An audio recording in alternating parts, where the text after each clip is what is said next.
Hello everybody, welcome to the review, and today we're going to be talking about 20 tips for playing in Terraria 1.4, and let's just get started straight into the tips. Tip number 1. First tip for playing in Terraria 1.4 is to put stars and gel in your ammo slot. This will work in any version of Terraria that you're playing, and is very useful for saving space as long as you're not a ranger.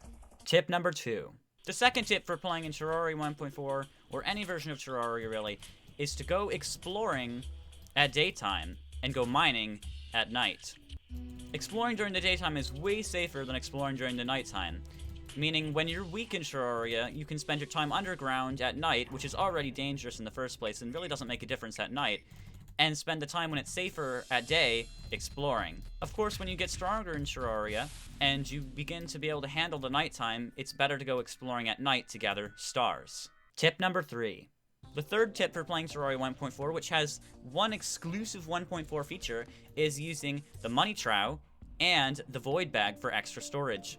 The void bag, you can put extra things in just like you would your piggy bank, but also when your inventory fills, items that you collect will go straight into the void bag as well. As you can see, I'm storing all sorts of things in my piggy bank and my void bag ready for use when I need them at any moment in time. The money trough is dropped during blood moons from blood zombies and from dripplers, dropping money showers, bloody tears, and shark tooth necklace, which are all useful. The void bag is made from 30 bones, 15 jungle spores, and 30 shadow scales or 30 tissue samples, which can be obtained after fighting the Eater of Worlds or the Brain of Cthulhu, depending on if you have the Crimson or the Corruption in your world. Tip number 4. The fourth tip to do while playing Terraria 1.4 or any version of Terraria is, while running across a long platform, such as ones made for sky bridges, to, when an enemy appears that walks along platforms such as a zombie, duck down off the platform and jump back up, because all enemies like zombies that are on platforms will drop right off the platform and fall to their death. Tip number 5. Using the space gun with space armor or meteor armor is a very powerful weapon and can be used all the way through the wall of flesh and into hard mode. The space gun will infinitely shoot piercing bolts as long as you're wearing the full set of meteor armor. The space gun and meteor armor can be obtained by mining meteorite with a crimtane pickaxe or better. Meteorite cannot be blown up with bombs anymore in 1.4 Terraria. Meteorite can be turned into meteorite bars at a furnace. Those bars can then be turned into the full set of meteorite armor and the space gun. Tip number 6. As you progress through Terraria, you're going to find yourself in the dungeon. There's a lot of different items in the dungeon, and sometimes it's hard to know exactly what you need. There's a set of 2 items if you're not playing melee, and 3 items if you're playing melee that you will need to get from the dungeon. The 2 items from the dungeon you'll need if you're not playing melee are the Cobalt Shield and the Shadow Key, which can both be found in locked gold chests, which can be opened using golden keys. Golden keys drop from key slimes, enemy in the dungeon, as well as pots broken in the dungeon. The item you'll need from the dungeon if you're playing melee is called the Muramasa. It's a blue sword used to make Knight's Edge. Tip number 7. The 7th tip for Terraria 1.4 is to use acorns and gems of any sort to make gem acorns, and plant these under the ground in a large space, which will then grow into full trees that can drop gems. You can then use 15 of these gems at an anvil to make a grappling hook. This grappling hook can then be used to grapple up to platforms, blocks, and other sorts of objects in times of need. Tip number 8. The 8th tip for playing Terraria 1.4 is to make a elevator. A elevator is basically a rip on an elevator that goes all the way down to the underworld. While making this, there are plenty of caves to explore for gems, life crystals, and ores alike, and also in the process gets you to your final destination of easy mode, the underworld, where you'll fight the Wall of Flesh. Tip number 9.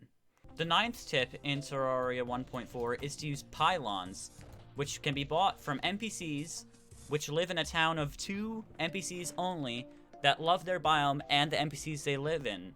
When placed, and the player has 2 pylons in a world, which are both next to a town of at least 2 NPCs, can be used to teleport from one to the other.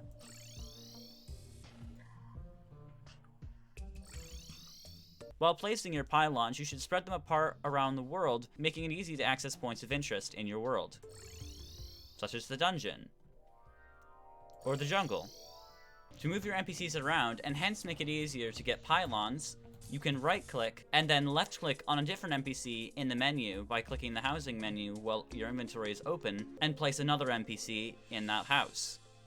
NPCs will instantly teleport to their houses at nighttime as long as they're off the screen. Tip number 10. Potions are very powerful objects, and one that you might want to store in something such as your void bag or your money trough. Here's a list of potions that I find to be very useful. The Potion of Return. This potion can be used while out exploring to teleport back home and create a portal behind you. You can then do whatever you need to do at home, such as craft something, collect resources, or grab something you forgot, and then right-click on the portal to teleport back to where you were. Spelunker potions can be used to reveal all ores, plants, pots, gems, life crystals, life fruit, and chests while under the ground, making it easy for them to be found and easy for you to loot. Recall potions can be used to teleport home and work faster than magic mirrors for dire case scenarios. Gravity potions can be used to scout the sky for sky islands. You can fly up and down with them, flying to the top of your world, then hitting up to turn back around to regular gravity, fall back down, and look for sky islands as you go. But beware, the potion only lasts 3 minutes.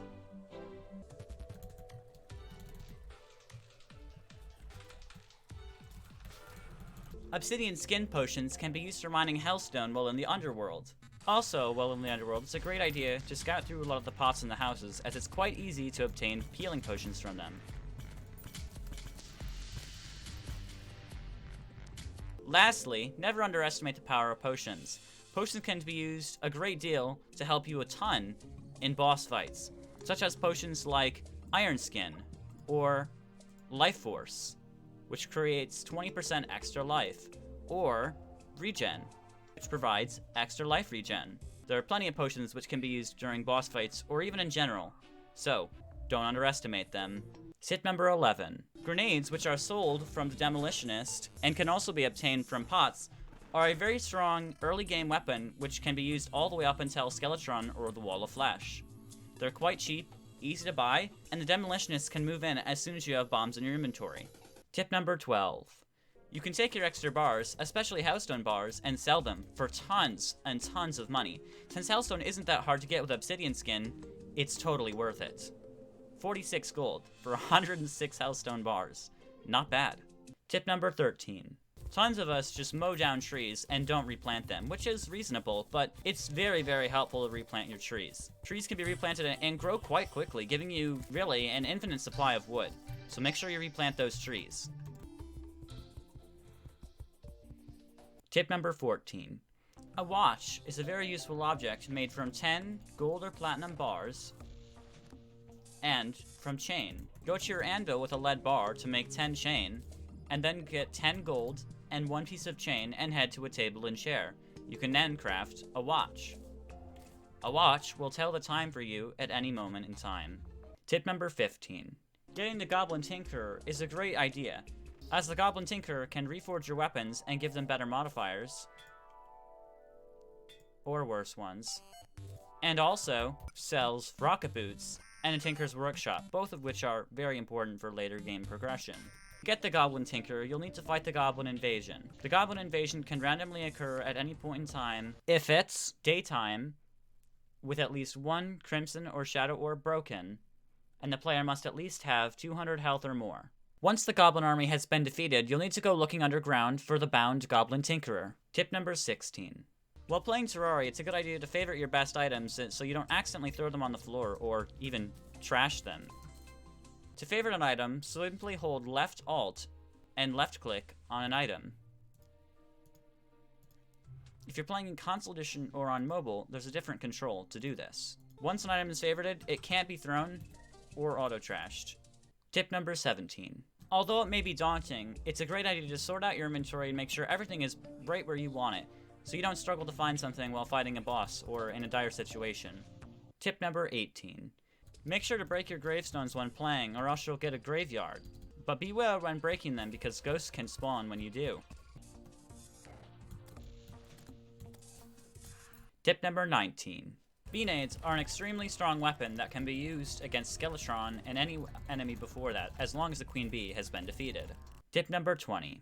The Water Bolt is a strong mage weapon which can be found in the dungeon through breaking books on bookshelves. The water bolt is effective against all enemies in easy mode, including the wall of flesh. Well, guys, that's gonna be it for today. I hope you enjoyed the video. I hope you learned something for Terraria 1.4. There are 20 tips right there for Terraria 1.4. Hope you enjoyed it. I'll see you guys all in the next one. Sparkle bright.